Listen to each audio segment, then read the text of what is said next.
And it was in the it was in the 12th century when Pope Innocent III said, if a future pope was to change all the rites of the sacraments, he would put himself outside the church. Now, these are not my words, but these are the words of Pope Innocent III.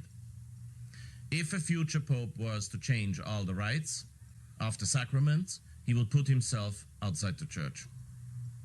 At the Council of Florence, 1441, Pope Eugene IV held the same. And at the Council of Trent, finally, this was made a dogma.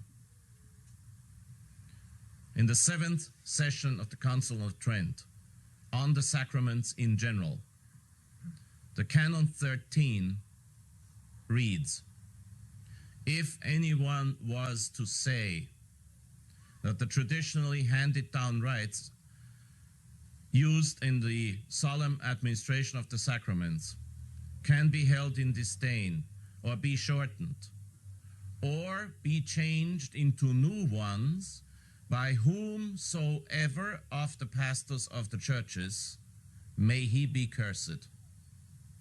If anyone was only to say that, he would already be outside the church and cursed. And the Latin word for whomsoever is absolutely without a second meaning. It is very clear. The Latin word quiscumque. You can look that up in the dictionary if you don't trust me. The Latin word quiscumque, in classical Latin as in medieval Latin, has only one translation. And the translation is whosoever, brackets, no exception granted. Whosoever. Quiscumque is absolutely exclusive. Now, whosoever of the pastors of the churches includes the Pope. The Pope is the Bishop of Rome, the Archbishop of Latium, the Primate of Italy, the Patriarch of the West. That's a lot of pastors in one person. So anyone, whosoever of the pastors of the churches includes the Pope. Even my friend Thomas A. Nelson, 10 books, has that translated wrong, probably not his fault, in the documents of the Council of Trent where it says every pastor. Quiscumque cannot be translated with every. Every would be something like quisque or omnes. But quiscumque means whosoever. The Council of Trent fathers knew Latin. They were not like the fathers at Vatican II who didn't know a thing about Latin. At the Council of Trent, the only language used was Latin. They didn't speak anything but Latin. Of course, they spoke Italian. They spoke Italian when they were running over for a coffee. But in the Cathedral of Trent, Latin was spoken. And everybody back then knew his Latin. And when they formulated that canon, believe me, they were back then, they took the truth seriously. They were fighting over every single word. And if the word quiscumque was chosen, that meant the Pope too. To choose the word quiscumque was like saying right in the Pope's face, that means you too. And that's absolutely in accordance with church tradition, as you will see, because Gregory the Great became Pope in 590. Shortly after he became Pope, he added the words, Diesque nostros in tua pace disponas to the Hanc Igitur. May you dispose of our days in your peace. The population of Rome almost killed him for that. Said, how dare you touch the sacred canon? That was 590 something. The church back then was very well aware of the necessity of tradition. St. Cyril of Jerusalem said, is it tradition? Ask no more. Means it's tradition, fine. It's not tradition, discard it, forget it.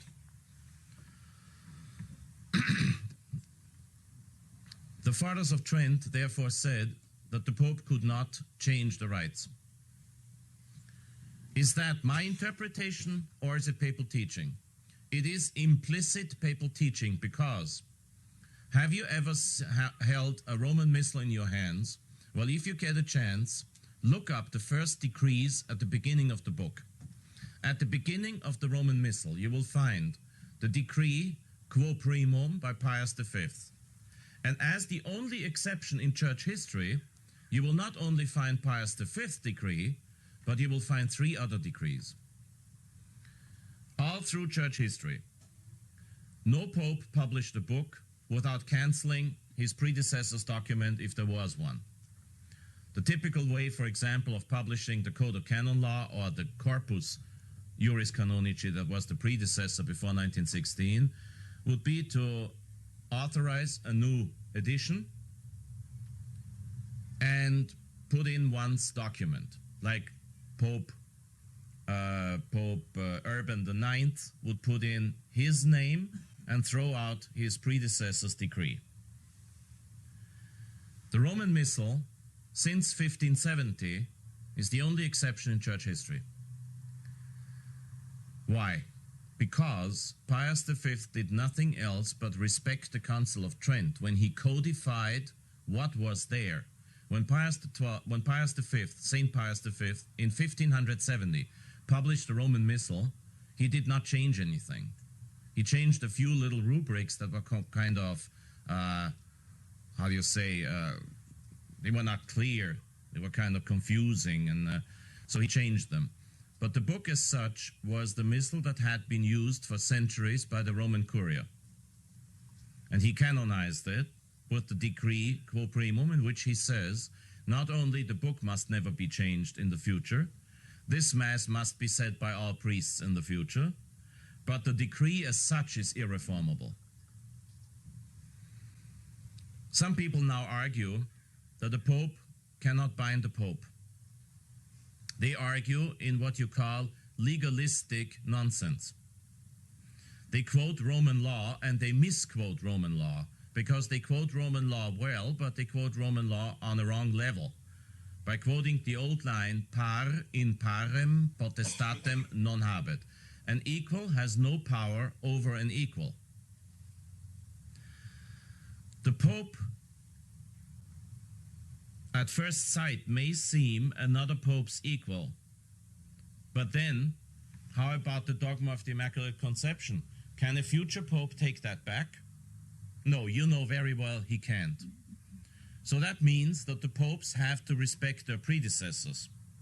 And as a matter of fact, that's exactly what the old oath of incoronation says. Don't be mistaken by the fact that the oath of incoronation was signed in writing by the popes only between the year 781 and 1302. But the text of the oath of incoronation is still today to be found in that singular collection of rights that pertain only to the Pope called Liber Diurnus Romanorum Pontificum. The text is still there. No Pope has ever contradicted that text. We are talking about basically 1500 years approved theology. That means it's the faith of the Church that the Pope cannot change things. And there, in the oath of incoronation, it says, if I was to betray the handed-down tradition of my predecessors, God shall not be a merciful judge to me at the last judgment. So, tradition binds the Pope, especially in liturgy. Why? The oldest liturgical principle that has been written down the first time in the year 250, exactly 1750 years ago, is Lex orandi statuat legem credendi. The law of what has to be prayed will determine the law of what has to be believed. Do not confuse the law of what has to be believed with the deposit of faith. The deposit of faith is at the very beginning of everything. But the law of what has to be prayed, that is the Roman Missal, for example, will determine the law of what has to be believed. What is the law of what has to be believed? The Creed, for example. Every time you recite the Creed at Sunday Mass, at the same time you recite what you have to believe, in order to remain a Catholic. Now, in the liturgy, you always found the Feast of the Immaculate Conception. You talk about lex orandi, the law of what has to be prayed. In an ancient missal of the 14th century or in a handwritten missal of the 8th century, you will find the Feast of the Immaculate Conception on December 8th. That's the law of what has to be prayed, because the priests had to celebrate that feast.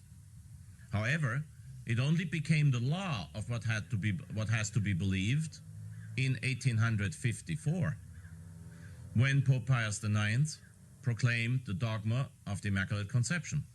So you can easily see in history that the law of what has to be prayed will determine the law of what has to be believed. Lex orandi statuat legem credendi. Until Pope Pius XI included, no pope ever misquoted that line. So for uninterrupted 1600-something years, we had the popes quoting the same line in the same way, always saying the same thing. Then Pius XII in 1947 turned this line around, which I don't think he had the right to do. It's a theological mistake, but it's not our topic today to talk about Pius XII. You can see from this principle that the Roman Missal cannot be considered a mere disciplinary law. It is much more than that. It is way above any discipline. The Roman Missal is the #1 law of what has to be prayed, because Holy Mass is the #1 prayer. Therefore, when Pius V said this Missal cannot be changed, and this decree confirming that is irreformable, he did in fact bind his successors. I ask you, is this my interpretation or is it the Pope's? Well, I showed you that is the papal interpretation, because even John the 23rd did not dare to take out quo primum or the decree followed by Clement VIII or the decree by Urban VIII. He did not dare to replace these documents. That means even John the 23rd visibly thought that he was bound by his predecessors' decrees. That makes 400 years of popes being bound, who felt, quote unquote, that they were bound. Of course, the popes didn't just have a feeling about it. Leave the feelings in California. In the Vatican, you have theologians to discuss things like that. Every single pope, before he writes a decree, will ask his cardinals and his theologians on how to write it. Very few popes ever were proud enough to think that they could single-handed write decrees. And that shows you why the new rite, which Paul VI himself called Novus Ordo Missae, the new order of Mass, is not a work of the Church. And it cannot be considered the Latin Roman Rite, because the Latin Roman Rite is bound in the old Roman Missal. So what do you call it? Well, I call it a schismatical new rite. Why? Why? What does schism mean? Literally, in Greek, schisma means to cut, the cut, a cut somewhere. Schism, to go into schism, means you cut yourself off the Church.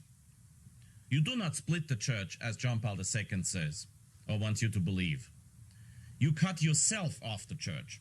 You cut yourself off from the Church. You leave the Church, in short. A schismatic act is not necessarily a formal schismatic act by declaration, so that you're really to be considered a schismatic, but it is something that cuts off something of the Church.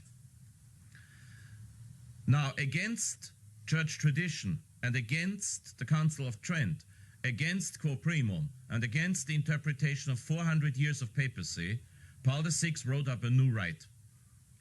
Therefore, that has to be considered a schismatic rite. If it is a schismatic rite, it cannot be considered the Roman rite. If it's not the Latin Roman rite, but a schismatic rite, you cannot apply Pope Pius XII's decree Sacramentum Ordinis to examine its validity.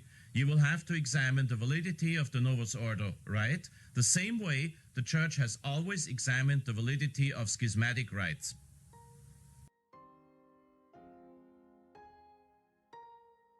The council began scarcely 2 years after 1960, the year the third secret was supposed to have been revealed. Given the period of unprecedented upheaval and scandal in the Catholic Church following the Council, a growing number of Catholics are convinced of a link between the Third Secret and the Council and its aftermath, especially the changes in the Catholic Mass, which began in the early 1960s. In the 1930s, when he was still Vatican Secretary of State, the future Pope Pius XII made an astonishing prophecy about the upcoming upheaval in the Church. He predicted with terrific degree of accuracy just about everything that was going to go wrong in the Church.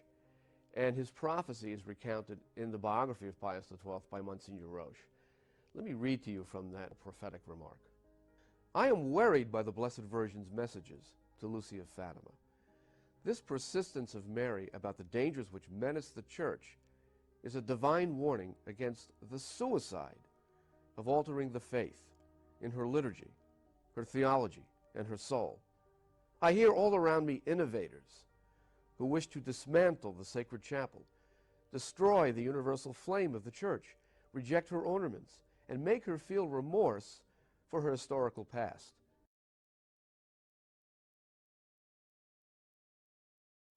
A day will come when the civilized world will deny its God, when the Church will doubt, as Peter doubted. She will be tempted to believe that man has become God.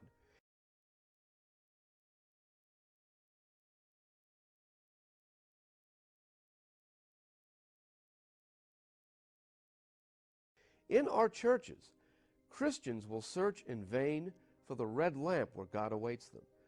Like Mary Magdalene weeping before the empty tomb, they will ask, where have they taken him? So about 30 years before the Second Vatican Council, the future Pope Pius XII predicted everything that would go wrong during and after the Council in the Catholic Church. He predicted drastic changes to the liturgy, so drastic that people would not even be able to find the sanctuary lamp in Catholic churches. He predicted theological changes. He even predicted this movement in the Church to make the Church apologize for her own past, as if the Church were to be ashamed of everything that had gone before and should feel remorse for it. And he linked these predictions to the message of Fatima, which is very interesting because none of the words of the Virgin of Fatima published to date contain any reference to these catastrophic developments in the Church. Clearly, Pope Pius XII was referring to a portion of the message of Fatima containing words of the Virgin Mary which we have yet to see. It's curious that Pius XII, he made an interesting comment when he was still Cardinal Pacelli about Sister Lucy and the upcoming events. He mentioned that there would be attempts by people to destroy the faith by altering her liturgy and faith and these other things, but liturgy was first on the list. I remember my mother had been away from the church for a while. I got her to come to a Mass, and she had a very hard life. Her mother had died when she was young. She was put out to foster homes. First time she saw the new Mass, she said, "Oh, I know this. I was living with some Presbyterians for a year once, and this is what they used to take me to." Cardinal Ratzinger at one time stated that the new liturgy of Pope Paul VI was a banal on-the-spot fabrication. So he was rather blunt in his opinion of what he thought of the new liturgy of Pope Paul VI. He didn't think much of it.